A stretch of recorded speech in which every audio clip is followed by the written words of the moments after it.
The day she signed the divorce papers, they laughed. Not quietly, not privately. Right there in the room, his mother, his brother, his family. The people she had cooked for and smiled at and made room for in her life for 11 years, they actually laughed. Her husband looked at her across that table, not with anger, not with guilt, but with relief, like he'd finally gotten rid of something heavy. She walked out of that office alone. Nobody held the door. And she told herself, I am not finished. They had no idea what was already in motion. 18 months later, she would land in Singapore on a chartered jet, hired by one of her own clients, and stand at a hotel window watching that city light up below her, crying. Not from pain, not from grief. From something she hadn't felt in over a decade, she recognized herself. This is the story of how a woman who was laughed out of a room became someone nobody in that room could afford to ignore. And the moment it all changed, it wasn't in the courtroom, it wasn't in the settlement, it was at midnight alone, in a bathroom, with a phone and a fury she finally stopped swallowing. Before we dive deeper, let us know in the comments where you're watching from. We'd love to hear from you. And don't forget to hit that subscribe button so you never miss any of our upcoming videos. Her name was Carol Whitfield. She was born in a small town called Mill Haven, Indiana. The kind of town where the Friday night football game was the biggest event of the week, where everyone drove the same three roads their whole lives, and where a girl with sharp eyes and a sharper mind was told, in 100 quiet ways, not to want too much. Carol wanted too much, she always had. From the time she was 9 years old, sitting at the kitchen table while her mother balanced the household checkbook, she could see things in numbers that other people simply couldn't. Patterns, relationships between figures that told stories. She would look at a page of numbers the way a musician hears a melody, instinctively, completely, without effort. Her teachers noticed it. Her guidance counselor wrote it in her college recommendation letter. And Carol herself knew it in the way that young people sometimes know things about themselves before the world has had a chance to confirm or deny them. She was going to do something with this gift. She was going to build something. She just didn't yet know that life had other plans. She left Millhaven at 18 with a partial scholarship to Indiana University, 2 suitcases, and a certainty about her future that she wore like armor.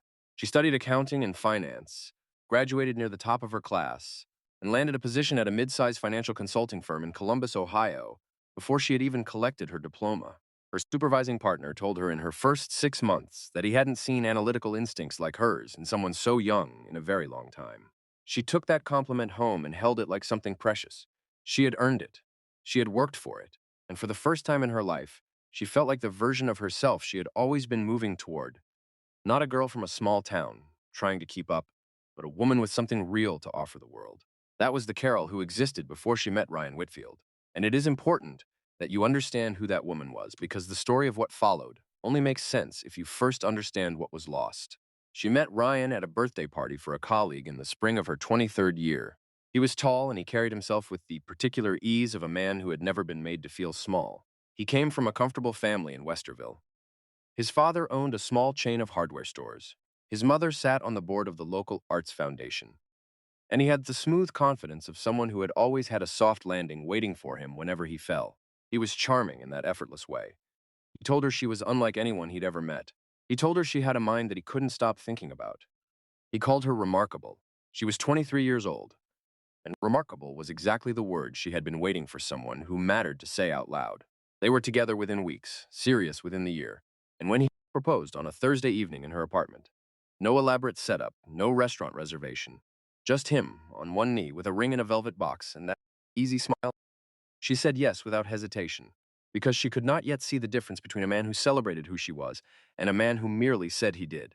They married the following spring. She was 24, he was 28, and the early months of that marriage held something genuine, a warmth, a possibility, a shared sense that they were building towards something together. They moved into a townhouse in a suburb of Columbus with new furniture and the particular kind of optimism that comes when two people are still close enough to the beginning to believe entirely in what they've started. Carol kept working. She was advancing at the firm. She had taken on a set of tech startup clients that her senior partners had been reluctant to touch, and she was delivering results that surprised everyone but her. She was moving fast, and she knew it, and she was happy in the specific way that a person is happy when the work they do feels like an extension of who they actually are. But quietly, so quietly that she almost didn't register it. At first, things began to shift. Ryan's mother, Diane, had opinions. Not the kind she announced outright. Diane was far too elegant for that. They were the kind of opinions that arrived wrapped in questions and suggestions and gentle observations made over Sunday dinners and holiday gatherings. Wasn't Carol working late an awful lot? Didn't she worry about missing things? Didn't she feel pulled in too many directions? Diane herself had not worked outside the home since Ryan was born. She presented this fact with the quiet pride of a woman who considered it a virtue, and she extended the same expectation to the woman her son had married, not through demands, but through the steady, dripping accumulation of implication. Ryan, to his credit, or perhaps to his failing, never corrected her. He nodded and changed the subject, which is a form of agreement that takes years to fully recognize as such. The first real shift came when Carol was 27 and discovered she was pregnant. They were thrilled, genuinely thrilled, both of them. And in that initial joy, a conversation happened that Carol would spend years turning over in her memory, wondering how she had allowed it to unfold the way it did. Ryan suggested that she consider taking time off after the baby came, just for the first year, he said, just to get settled. He was making good money at his father's expanded business. The hardware stores had grown, there was a real estate investment component now, things were going well, and they didn't need two incomes. It made sense, he said, in that reasonable, measured way of his. She told herself it was temporary. She told herself a year was not a career. She told herself she could pick right back up where she had left off. She handed in her notice at the firm when she was 7 months along, and she told herself it was a choice. She believed that then. Their son, Nathan, was born on a Tuesday in February, and the love Carol felt the moment she held him was the kind that rearranges everything inside you permanently. She had not expected it to feel quite that absolute, and for a while, for a real while, she was content. She was tired and she was consumed, and she was discovering that keeping a person alive was its own form of demanding, purposeful work. She threw herself into it the way she had always thrown herself into things, completely and without half measures. She made a home that was warm and organized, and full of the particular texture that only someone with both intelligence and intentionality can give a space. She was good at it, but good at something and fulfilled by something are not the same thing, and it took her longer than she would have liked to understand that distinction. 1 year became two, two became four. Ryan's business demands increased, or so he said. He was traveling more. There were dinners she attended alone, school functions he missed, evenings where he came home smelling of restaurants she hadn't been to, and conversations she hadn't been part of. Carol told herself that this was the season they were in. She told herself that marriages had rhythms, that busy periods passed, that patience was a form of love. She told herself these things with great conviction and great frequency, and the frequency with which she had to remind herself of them should have told her something. Nathan started school. She had hours in the day that were suddenly her own again, and she didn't know what to do with them, which frightened her more than she admitted it to anyone because Carol Whitfield had never in her life not known what to do with her time. She volunteered at Nathan's school. She helped Ryan's mother with a charity fundraiser. She started and abandoned 3 different plans to return to work, each one quietly derailed by a schedule conflict, or a family obligation, or a conversation with Ryan that ended not in argument, but in the subtle exhaustion that accumulates when the person you're thinking to doesn't quite hear what you're actually saying. She was 35 years old, and she had not worked in 8 years, and she had stopped introducing herself with her own last ambition. She had become Nathan's mother and Ryan's wife, in that order, and the woman who had once read financial statements the way other people read novels had grown so quiet inside that some mornings Carol herself couldn't hear her. But that wasn't the worst part. The worst part was that she kept trying, even as things between her and Ryan cooled to something she could only describe as civil. Not hostile, not warm, just functional, like two people sharing an office building they happened to also sleep in. She kept trying. She planned dinners that went uneaten. She organized weekends away that Ryan canceled at the last minute for reasons that always sounded plausible and never quite added up. She made herself smaller and smaller, thinking somehow that if she took up less space, there would be more room for what they had once had to breathe and return. It did not return. The receipt appeared on a Tuesday in March. She was doing laundry, Nathan's soccer uniform, Ryan's dress shirts, the ordinary rhythm of an ordinary afternoon, and she reached into the breast pocket of a blazer before sending it to the dry cleaner, the way she always did, because Ryan had left important documents in pockets before. The receipt was from a restaurant called the Meridian. It was for 2 people. It was dated 3 weeks earlier, on a Wednesday evening, when Ryan had told her he was attending a client dinner downtown. The restaurant was 12 minutes from their house. The bill was $340. Carol stood in the laundry room with that small piece of paper in her hand and felt the floor of something shift beneath her. Not crack, not shatter, just tilt slightly. The way a table tilts when one leg is shorter than the others and you only notice it when you set something down that you care about. She folded the receipt back along its original crease. She placed it in the pocket exactly as she had found it, and she sent the blazer to the dry cleaner. She did not sleep well for the next 2 weeks, but she said nothing. She told herself she needed more information. The truth was simpler and harder. She was afraid of what more information would cost her. The night of the open laptop was a Saturday in October. Nathan was at a sleepover at his friend Marcus's house. Ryan had gone out in the early afternoon to pick up something from the hardware store, an errand that should have taken 40 minutes and stretched, without explanation, into 3 hours. Carol had been reading in the living room, a novel she hadn't been able to focus on in weeks. And when she walked into the kitchen to make tea, she saw it. Ryan's laptop open on the kitchen table, the screen still glowing in the late afternoon light. He had been using it before he left. He'd simply walked out and left it running. She almost walked past it. She almost made her tea and went back to the book and remained as she had remained, for so long inside the comfortable walls of not knowing. She has said, in the time since, that she still doesn't know exactly what made her stop. She describes it as a weight, the accumulated weight of 8 years of small, quiet wrongness, reaching a point where her body simply would not let her keep moving forward without looking. So she looked. The screen was open to an email account. Not his primary account, she recognized that one, had sent emails to it herself over the years, but a secondary address, one she had never seen before. The inbox was open. The thread at the top was long. She sat down, she read. And what she found was not what she had steeled herself to find. There was no other woman. There were no love letters hidden in a stranger's inbox. What there was, laid out across months of correspondence in Ryan's own words, was something that in its own way hit her harder than any affair could have. There was a company she had never heard of, Whitfield Capital Partners LLC, registered 18 months ago in Delaware, with a Columbus mailing address that was not their home. There were emails between Ryan and his brother Greg discussing property acquisitions. There were wire transfer confirmations. There were account numbers that she stared at for a long moment before her brain caught up to what her eyes were reading. She knew those account numbers. They were from the joint investment account they had opened together in the second year of their marriage.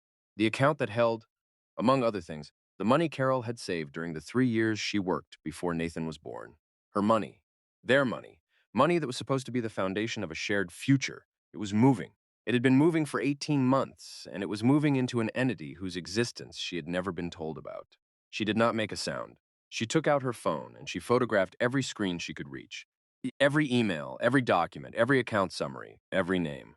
She was methodical and precise and absolutely silent, and the part of her that had spent 8 years growing quiet woke up all at once and was suddenly very, very awake. She heard Ryan's car in the driveway. She closed the laptop. She straightened the chair. She walked to the kitchen sink and stood with a glass of water in her hand and breathed until her heartbeat was steady. He came in through the side door with a small hardware bag and said, "Hey," and she said, "Hey," and they had dinner. And she passed the salt when he's asked. And she talked about Nathan's soccer practice, and she did not let her eyes say a single thing that was happening inside her. She had spent 8 years becoming invisible. For the first time, that invisibility was useful. That night, after Ryan had gone to sleep, she sat in the master bathroom with the door locked and went through every photograph on her phone. She was thorough, she was cold. She was the version of herself she had been before she had let herself be diminished. And that woman, it turned out, had not gone anywhere. She had just been waiting for a reason to come back. Whitfield Capital Partners had been acquiring residential rental properties in 3 Ohio counties. There were 11 properties in total. The purchase prices were documented in the emails. The combined acquisition value was just under $2 million. The operating income reports showed monthly rental revenue that had never once appeared on any financial statement Ryan had shared with her. None of it was in her name. None of it had been discussed with her.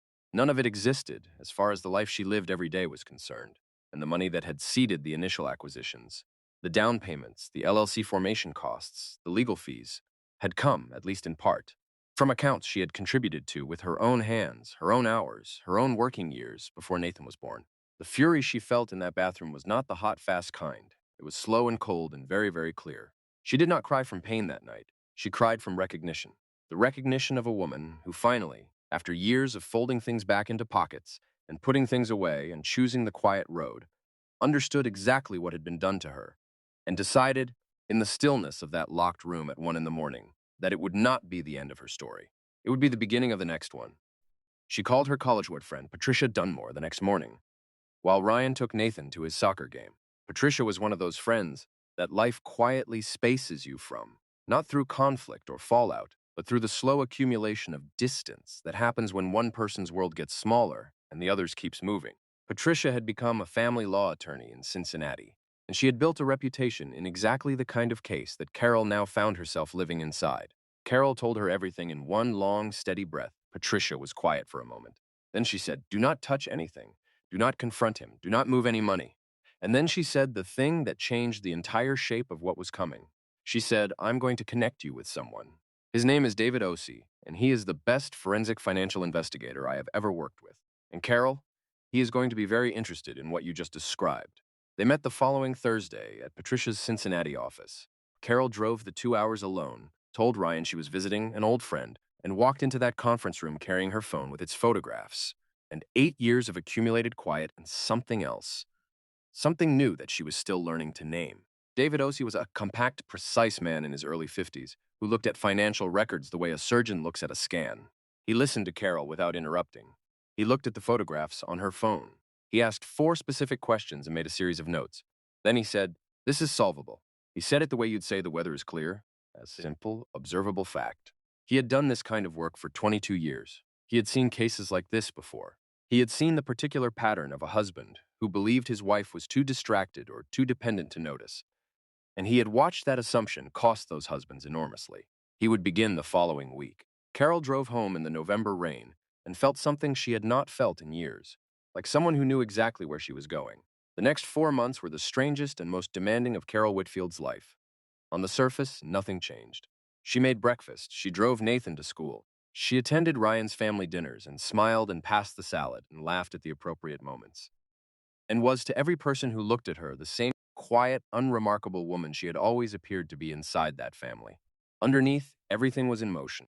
David and his team were pulling threads. They were filing discovery requests. They were tracing transfers through 4 layers of account movement, identifying the shell structure Ryan and his brother had built with the help of a local real estate attorney, whose name would later appear in the court record. The picture that assembled itself over those 4 months was larger than Carol had anticipated. Whitfield Capital Partners was not the only vehicle. There was a second LLC, Northgate Property Group, registered in Greg's name, but funded in part through transfers from the joint accounts. There were 2 investment brokerage accounts held under Ryan's name alone that predated their marriage, but had been significantly grown using money Carol could document as marital assets. The total, properties, accounts, holdings, income streams, came to just over $2.4 million that had been deliberately structured to exist outside the legal boundaries of their marriage. $2.4 million that Ryan had planned to keep entirely for himself when this day came, and he had been planning for a long time. Here is something worth pausing on, because it says something about the man Carol had spent 11 years trying to make a home with. Ryan had begun this process before he stopped coming home for dinner, before the restaurant receipts, before the coldness settled in like weather that never quite breaks. He had begun quietly restructuring his finances before he had done anything else, before Carol had any reason to suspect that the end was coming. He had been preparing for a clean exit with maximum assets and minimum obligation, while Carol was still planning family vacations and driving their son to soccer practice and trying, one patient dinner at a time, to hold together something she had not been told was already being dismantled. That is the thing that sat with Carol the longest. Not the money, not even the years. It was the timeline. The cold, deliberate, advanced planning of a man who looked at his wife every morning and made a calculation that she would never figure it out. But here is what Ryan had not calculated. He had not calculated that the woman he had spent 11 years treating as a domestic fixture had once been, and remained beneath all of it, one of the sharpest financial minds her firm had ever employed. He had not calculated that the wife who smiled and passed the sun had a locked bathroom and a phone full of photographs, and a forensic accountant who had been building a legal case against him since November. And he had not calculated one more thing, the thing that in the end would matter almost as much as any of it. While David and Patricia were building their case, Carol was building something else. She had begun working again, not in any public or traceable way, not yet, but through a quiet introduction from Patricia. She had connected with a network of small business owners and entrepreneurs in the Cincinnati and Columbus area who needed financial consulting work done and didn't require a formal resume or a current business registration to recognize competence when they encountered it. She started with 2 clients. Small, careful, done entirely through her personal email on a laptop she had purchased with cash from money she had set aside over months. Grocery budget, small savings, the quiet architecture of a woman who had started planning her own exit before Ryan had any idea she knew there was a door. And the thing that stunned her, the thing she had not been prepared for, was that she was still good. Not just adequate, not just getting by. Genuinely powerfully, exactly as good as she had been before she ever became Ryan's wife. The 8 years had not taken it from her. The gift had not atrophied. It had simply been sitting in the dark, fully intact, waiting for someone to turn the light back on. Within 6 weeks, she had 4 clients. Within 3 months, she had 7, and more inquiries than she could immediately accommodate. She opened a business bank account under her maiden name, Carol Hendricks, and she kept everything separate and quiet and completely invisible from Ryan, the way she had learned from him to keep things quiet and invisible. She chose that irony deliberately, and it steadied her every time she felt the ground uneven beneath her. In January of that year, on a Wednesday afternoon, while Nathan was at school and Ryan was in a meeting she hadn't been told about with a lawyer, she would later learn had been advising him on the divorce. Carol sat in her car in the parking lot of a Panera Bread in Columbus and did the math on what she had built in 3 months. The number on the screen of her phone made her close her eyes for a moment. She had already earned more from 7 clients in 12 weeks than she had earned in her final full year at the consulting firm. A decade ago, before Nathan, before the marriage consumed her, before she became invisible, she sat in that parking lot and allowed herself, just for a moment, to feel the full weight of what had been taken from her and what was already, quietly, being reclaimed. Then she drove home and made dinner and said nothing. Ryan asked for the divorce on a Friday in February. Carol remembered later, being struck by how casual he was about it, how he sat across from her at the kitchen table with a glass of water and said he thought they had reached the end of the road and that he wanted to handle things as civilly as possible. He had that particular air of a man delivering news he has rehearsed many times. He seemed relaxed. He seemed almost relieved. And Carol understood why, because she understood something he did not. He believed he had won already. He believed that she would walk into a settlement process with 8 years of absence from the workforce, no independent income, full financial dependence on a man who had secretly structured more than $2 million outside her reach, and no idea that any of it existed. He believed that she would take what he offered her, which would have been the house, modest child support, and perhaps a fraction of the visible marital assets, and she would be grateful. He called his brother that night. She heard him from the hallway outside the bedroom, his voice carrying the specific tone of a man who is comfortable with what he has done. She heard him say that she had no idea. She heard him say she'd been home too long. She heard him laugh. She went back to the kitchen and poured herself a glass of water and stood at the sink and let that laugh go all the way through her, because she knew something he did not. She was 4 months into building her case. She had a forensic accountant with $2.4 million of documentation. She had a family law attorney who had been through this 41 times and won 39 of them.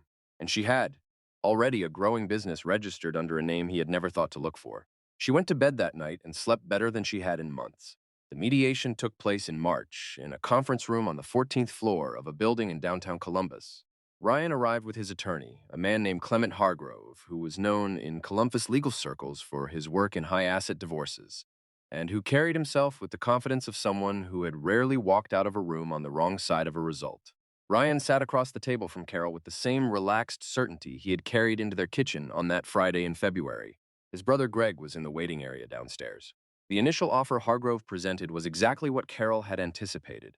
The family home, child support calculated on a salary figure that was significantly lower than Ryan's actual income, and a division of assets that accounted for only the visible jointly held accounts, and none of what David Ossie had spent 4 months documenting. There was a moment of silence when Hargrove finished presenting the offer, a short silence. Then Patricia Dunmore set a binder on the conference table and opened it, and the room changed.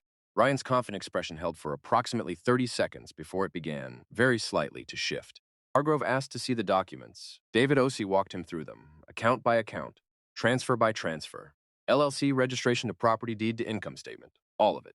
Every thread that had been quietly pulled for 4 months, now laid out in a binder on a conference table under fluorescent light. Ryan said nothing during this process. His face went very slowly the color of old paper. Hargrove asked for a recess. They reconvened 90 minutes later. The second offer was considerably different from the first.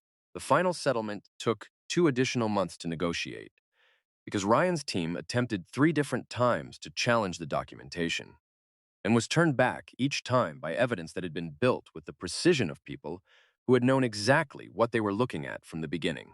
The court's view of deliberate financial concealment during a marriage in which one spouse had left a career to raise a child was, as Patricia had predicted, not charitable. The settlement that was ultimately reached included the family home. It included Carol's proportional share of Whitfield Capital Partners and Northgate Property Group, The properties, the rental income, the accrued appreciation. It included child support calculated on Ryan's actual documented income rather than the figure he had presented. It included a lump sum payment that accounted for the career earnings Carol had foregone during 8 years of primary childcare. It was, by any measure, a complete reversal of what Ryan had planned to walk away with. Carol signed the final settlement documents on a Thursday afternoon in April, in a different conference room, with Patricia sitting beside her. She was steady. She was very still. She did not allow herself to feel the full size of it until she walked out of the building into the spring air and stood on the sidewalk for a moment, with her face turned toward the sky. Then she texted Patricia one word done. Patricia texted back two, now fly. She took that literally, in time, but not before she finished building what she had started. In the 6 months after the settlement, Carol Whitfield, professionally Carol Hendricks, grew her client list from 7 to 19. She hired her first employee in August, a young woman named Simone, a recent finance graduate from Ohio State, who reminded Carol, in her precision and her quiet hunger, of herself at 23. She hired a second employee in October. By the following February, she had 4 people on payroll and a client list that included 2 venture-backed tech startups, a regional healthcare company, and a private equity fund that had found her through a referral from one of her original 7 clients. She had moved into a smaller house with Nathan. Not smaller as in diminished, but smaller as in chosen, the size she actually wanted, without performing abundance for an audience that had never fully seen her anyway. She painted it the colors she had always wanted. She filled every shelf with books. She planted a garden in the spring, tomatoes, and herbs and lavender along the south-facing fence, because she had always wanted one, and had never been given a real reason why she couldn't have it. Nathan was 10. He was adjusting. Children adjust. They watch. They absorb. And what Nathan was watching, his mother working at her desk in the evenings with her reading glasses on and a focus he had rarely seen her give herself permission to wear, was something that would become part of who he was long before either of them could name it. The conference invitation came in the late spring.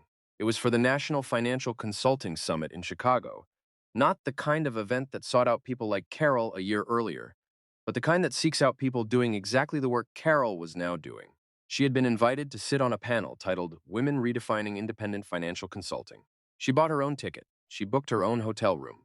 She drove herself to the airport, with Nathan's backpack in the back seat because she was dropping him at her parents' house in Millhaven on the way. Her mother, who had always believed in her in the particular quiet way that mothers from small towns in Indiana believe in their daughters, not loudly, but with an absolute bedrock certainty, hugged her at the door and said, "Call me when you land." She landed at O'Hare at noon. There was no driver with a sign. She took a cab. She didn't need anyone to hold a sign for her. She knew exactly where she was going. The panel discussion went better than she had expected. She spoke for 12 minutes about the specific financial challenges facing women who return to professional careers after periods of family caregiving. And the room was with the kind of attention that tells a speaker they have said something true. 2 people approached her afterward with cards. One of them was an early-stage tech company in Austin, looking for a consulting engagement. The other was a managing partner at a venture fund in New York who said, simply, that he wanted to stay in contact. She flew home and drove back to Millhaven and picked up Nathan and didn't tell him much about the trip because he was 10 and the specifics would have bored him. But that night, after she had made dinner and he was doing homework at the kitchen table, he looked up from his worksheet and said, "Mom, are you happy?" And she stopped. She looked at her son, his father's jawline, her own eyes, and she said, "Yes. Yeah, I really am." And it was the most complete truth she had said out loud in years. The Singapore trip came 13 months after the settlement. One of her tech startup clients, a logistics software company called Meridian Path, had secured a major international expansion contract and wanted Carol present as their lead financial advisor at a series of meetings with investors in Singapore. They booked her travel. She found the itinerary in her inbox on a Monday morning and sat at her desk for a full minute before she opened it. There it was, a chartered flight, not commercial, not a seat on a crowded carrier, but a charter, booked and paid for by a company that considered her presence important enough to spend that kind of money on, and a hotel she recognized as one of the best in the city, and a schedule that placed her in rooms with people whose decisions moved significant amounts of capital. Nathan stayed with her parents. She packed a carry-on. She had bought herself in a blazer. She had bought herself. And she drove herself to the airport, and she felt for the entire journey a particular kind of quiet. Not the quiet of someone who has been silenced. The quiet of someone who has arrived somewhere she was always supposed to be, and simply took a longer road than expected to get there. The plane landed in Singapore at dawn. She stood at the window of her hotel room on the 22nd floor and watched the city come alive below her. The harbor, the towers, the first light moving across the water, and she cried. Not from sadness, not from grief, not from the years that had been taken, or the version of herself that had spent so long in a room too small for her. She cried from recognition.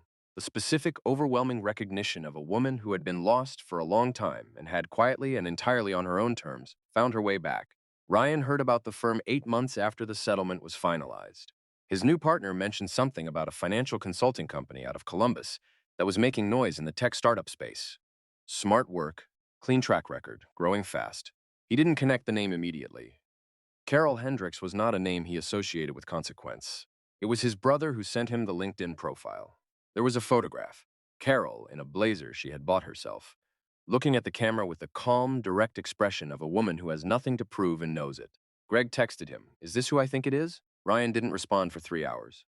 He has not said anything publicly about any of it, which is the sensible choice, and also the only choice available to a man whose financial concealment during a marriage is now a matter of court record. What he thought when he looked at that photograph, the woman he had laughed at when she left the room, now being written about in industry newsletters and flying to Singapore on someone else's dime, is something only he knows. But the silence that followed must have been a particular kind of loud. Carol does not spend time thinking about Ryan. She has said this to the small number of people she discusses it with, and she means it in the way that only someone who has fully moved past something can mean it. Not as performance, not as bravado, but as a simple observable fact. He is Nathan's father, and she manages that with the practical care it deserves, and no more than that.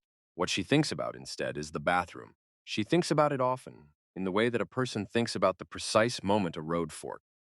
She thinks about the woman who was sitting on the bathroom floor at midnight in November, with a phone in her hands and a choice in front of her that no one could make for her, about whether to fold everything back into his pocket one more time or whether to stop. She thinks about the fact that nobody was watching. Nobody would have known. She could have put the phone down. She could have gone back to bed. She could have chosen one more time the comfort of not knowing.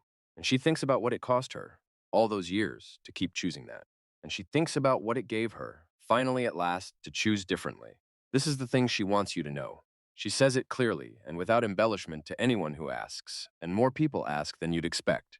The moment the story changed was not in the mediation room. It was not in the settlement documents. It was not in Singapore. It was not even in the conference room when Patricia laid the binder on the table and watched Ryan's certainty begin to erode. The moment the story changed was in a locked bathroom at midnight, with a woman nobody was watching, making a decision that nobody could take credit for and nobody could take away. She was not dramatic about it. She did not feel, in that moment, like a woman at the beginning of a triumph. She felt like a woman at the end of a patience she had stretched well past its limit, who had finally understood that some things, once seen, cannot be unseen, and that to look away from them one more time is not grace or endurance, but surrender. She had surrendered enough. She decided that she was worth more than the version of herself she had been allowed to become inside that marriage. And that decision, made alone at midnight in a small room, with no audience and no guarantee of anything, was the most consequential single act of her adult life. Everything else followed from it: the attorney, the investigator, the quiet months of building, the settlement, the clients, the blazer she bought herself, the garden, the conference, the charter jet, the city lights at dawn. All of it was downstream of one woman deciding in the dark that she was not finished. She had always been worth fighting for. She just needed to be the one who believed it first.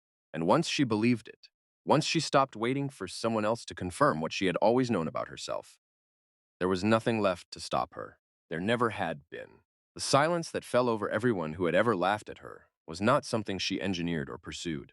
It came naturally, the way silence always comes when people run out of things to say about a woman they profoundly underestimated. She is not bitter about any of it, she is clear. And clarity, it turns out, is far more powerful than bitterness could ever be. If this story moved something in you, if you have ever been the woman in that room that nobody took seriously, if you have ever folded a receipt back into a pocket because you were afraid of the answer, if you have ever made yourself smaller and called it patience, then I want to hear from you. Leave a comment and tell me where you're watching from. Tell me what this story stirred in you. Tell me if you've been through something like this and what pulled you through and what you're building now. Because stories like Carol's don't just deserve to be told. They deserve to be heard by the exact person who needs them today. And if you believe that quiet victories deserve a voice, hit that like button and subscribe so you never miss the next one. There are more stories like this one. There are always more, and every single one of them matters.